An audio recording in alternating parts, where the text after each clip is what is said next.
సంవత్సరాల తరబడి ఎన్ని మందులు వాడినా మీ మోకాల నొప్పులు తగ్గట్లేదా? ప్రాణ పెయిన్ క్లినిక్ లో అత్యాధునిక చికిత్స. నమస్తే రమగారు. నమస్తే జయ. రమగారు, మంచి స్టోరీ చెప్పండి. పూర్వం కన్యాకుబ్జన్ నగరంలో ఒక బందిపోటు దొంగల ముఠా ఉండేదట. వాళ్ళు ఒకేసారి ప్లాన్ చేసి పెద్దగా పథకం వేసి ఊరి మీద పడిపోవాలనుకున్నారు. పడిపోవటానికి ప్లాన్లు విడివిడిగా పెట్టుకున్నారు. ఇందులో పరమ సాహసికుల గుంపు ఒకటి ఉంటుంది. కొంచెం సాహసం ఉన్న వాళ్ళు కొంతమంది ఉంటారు. కొంతమందికి దొంగతనాలు వచ్చు అని భయస్థులుగా ఉంటారు. మూడిని సెగ్రిగేట్ చేశారు. ఏ ముక్కకు ఆ ముక్క విడదీశారు. విడదీసి మొదట ఏం చేశారు, ఒకటేమో కొంతమంది ఏమో ఇద్దరిద్దరు ముగ్గురు చొప్పున చిన్న చిన్న ఇళ్ళు దోపిడీలు. తర్వాత కొంచెం పెద్ద ముఠ, వీళ్ళేమో ఒక పరమ పిసినారి వాడు ఒకడున్నాడు కన్యాకుబ్జన్ నగరంలో. వాడి ఇంట్లో ఏంటంటే ఎవరు ఉండరు. వాడు ఆస్తి పాస్తి అన్నీ ఇంట్లో పెట్టుకుని ఉంటాడు. ఎవరు ఉంచడు, ఎవరు లేరు వాళ్ళ ఇంట్లో. పని వాళ్ళు కూడా చాలా తక్కువ, ఎవరు ఉండరు. రాత్రిపూట ఎవరు ఉండరు. తలుపులు వేసుకుని పడుకుంటాడు. ఎక్కడా రూపాయి బయటికి రానివాడు. పిసినారి వాడు. కానీ వాడి దగ్గర చాలా డబ్బు ఉందని ప్రపంచానికి తెలుసు. మూడో దొంగతనం ఒక క్షత్రియుడి ఇంట్లో. ఈయన మంచి డబ్బు ఉన్నవాడు. ఇంటి నిండా వెండి సామాన్లే వాళ్ళకి, బోళ్ళంతమంది పనివాళ్ళు. అక్కడి నుంచి ఈయనకి ఏంటంటే అడవి జంతువుల్ని పట్టించే అలవాటు ఉంది. ఆయన దగ్గర పులి పిల్లలు, సింహ పిల్లలు, తర్వాత ఏమో ఎలుగు పిల్లలు, ఎలుగులు బోల్డన్ ఉన్నాయి. ముగ్గురిని 3 రకాలుగా పటాయించవచ్చు అని భావించారు. ఓకే. ముందు చిన్న దొంగతనం ఇప్పుడు ఏం చేశారు, ఒకే రోజున ఇవన్నీ అయిపోతాయన్నమాట. ఒకనాటి రాత్రే 3 గుంపులు బయటపడ్డాయి. ఈ చిన్న చిన్న ఇళ్ళు దోచడానికి మొదట ఒక ముసలమ్మ ఇంటికి వెళ్ళారట. కింద 2 నుంచున్నారు, కింద 3 నుంచున్నారు, ఒక్కడు పైకి వెళ్ళాడు. ఎక్కువ మంది సందడి చేయట్ల. ఆవిడ ఏం చేసింది, మేడ మీద నడవాలో మంచం పరుచుకుని ముసలమ్మ హాయ్ అని పడుకుని నోరు తెచ్చుకుంది. వీడేం చేశాడు, కింద తమ వాళ్ళు నుంచున్నారుగా, ఒక్కోటి విలువైన వస్తువులన్నీ కిందకేసేసాడు. వస్తువులన్నీ తీసుకున్నాక వచ్చేయద్దు, మరి వచ్చేసేయాలి. ముసలమ్మ ఒక మంచి పక్క మీద పడుకుంది, చక్కగా ఉంది మంచం. వీడికి ఆ పక్క మీద పుట్టింది మనసు. పుట్టేసి ఏం చేశాడు, ముసలమ్మని అలాగా లేవదీసి కింద పడుకోబెట్టాడు. పక్కన ఇట్లా చుట్టబోయాడు. ఆ పరుపుని చుట్టబోయేసరికల్లా వెలుగు వచ్చేసింది. ఏమిటినైనా భలే వాడివి, ఇవన్నీ మా ఇంట్లో ఉన్న సరుకులన్నీ పక్కనున్న సంపన్నుల ఇంట్లో పడేస్తున్నావు అంది. వీడు తెల్లబోయాడు. ఏమిటి, నేను రోడ్డు మీద పడేయలేదా, మా వాళ్ళు ఉన్న వైపు పక్కింట్లో పడేశానా అని గబగబా పిట్టగోడ దగ్గరికి వెళ్ళి వంగి చూశాడు.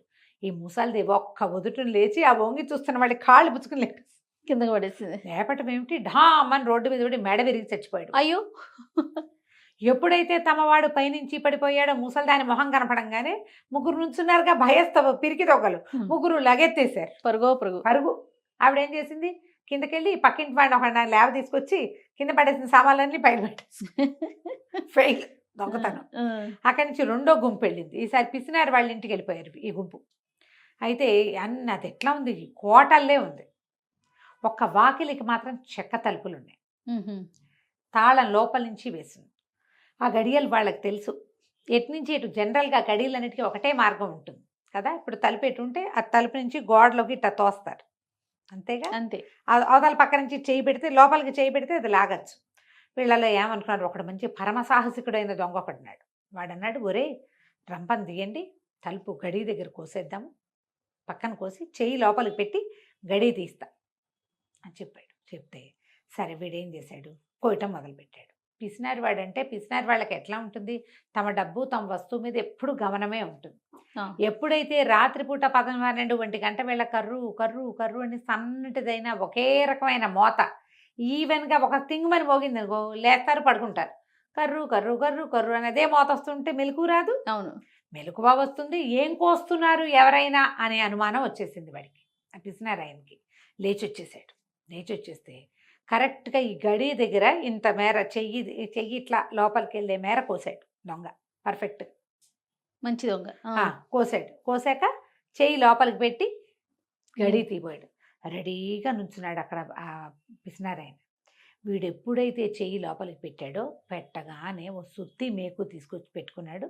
అరిచేతికి మేకు పెట్టి పట్మని కొట్టేశాడు.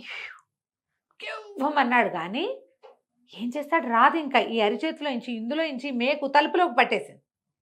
చెయ్యుడు రాదు.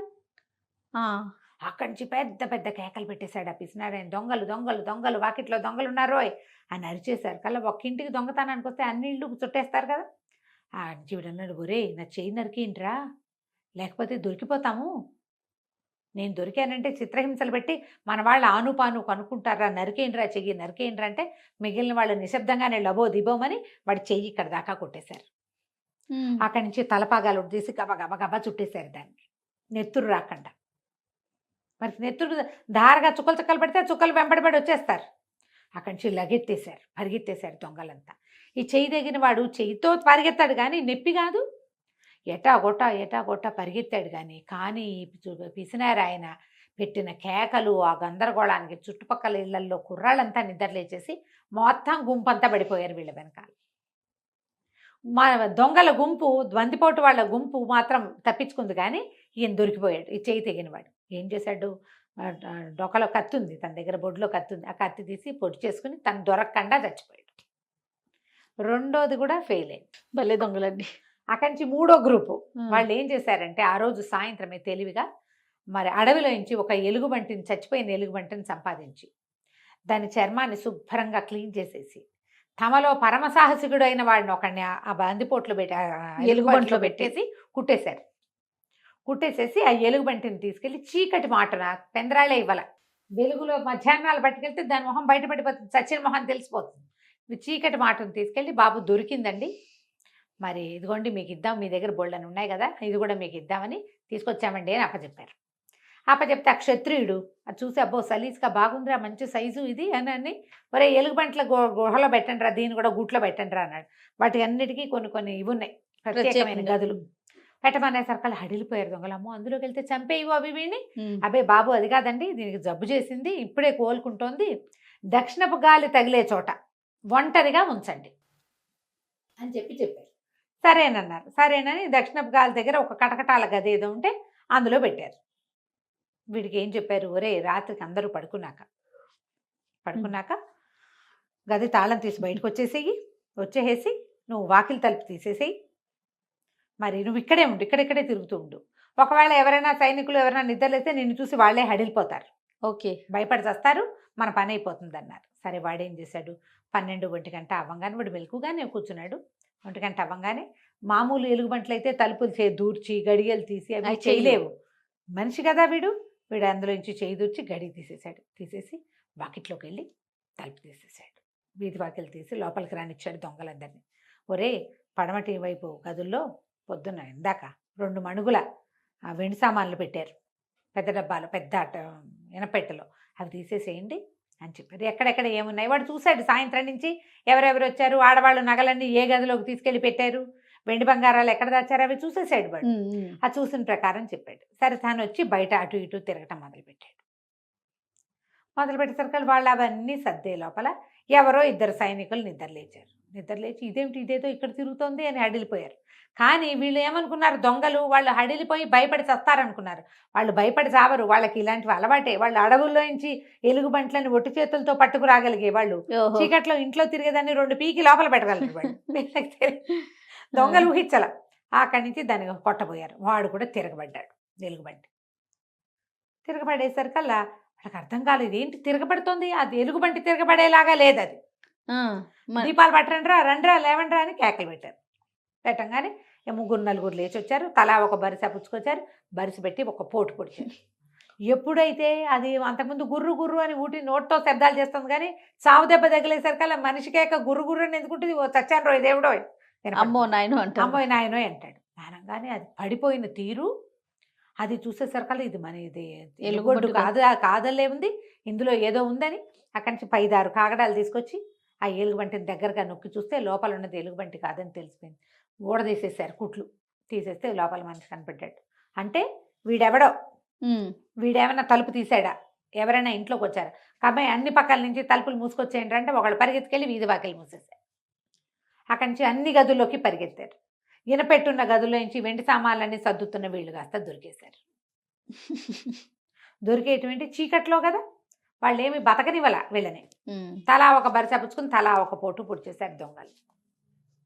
Utter flop. ఎలుగుబంటి వేషంలో ఉన్నవాడు పోయాడు, లోపలికి వచ్చిన 5 గోవింద. బయట ఉంచిన వాళ్ళు ఎప్పుడైతే ఈ కేకలు ఇవి మోసుకెళ్ళటానికి సిద్ధంగా ఒక చిన్న గుంపు ఉంటుంది, ప్లాన్ బి ఉంటుంది కదా ప్రతిదానికి, వాళ్ళు లగెత్తేశారు. ఇక మిగిలింది ఎవరు, ఎవరు లేరు ఇక్కడ. లోపల ఉన్న వాళ్ళంతా పోయారు. మొత్తానికి అట్టర్ ఫ్లాప్ అయిపోయింది. అచ్చిరాల పాపం. ఆ తర్వాత ఇంక వాళ్ళు దొంగతనాలు చేయడానికి సాహసించాలి. ఎందుకంటే పరమ సాహసికులైన వాళ్ళు లోపల చచ్చిపోయారు. 1 కాదు 2 కాదు 3 3 ఫెయిల్ అయిపోయినాయి. 3 ఫెయిల్ అయిపోయినాయి. ఇక ఆ తర్వాత దొంగతనాలు చేయకుండా ఏదో కష్టపడి బతుకుదాము అని ఇంకో సాహసైన వాడు దొరికే వరకు వాళ్ళు అట్టగే పనులు చేసుకుంటూ ఉండేవాళ్ళు. దొంగల కథ అయినా ఇది ఎంత ఇంట్రెస్టింగ్గా ఉందో అవును అవును. కదా. కథ కంచికి మనం ఇంటికి. నమస్తే గారు. నమస్తే. సుమన్ టీవీలో మీ పర్సనల్ అండ్ బిజినెస్ ప్రమోషన్స్ కోసం కింది నెంబర్కి కాంటాక్ట్ చేయండి.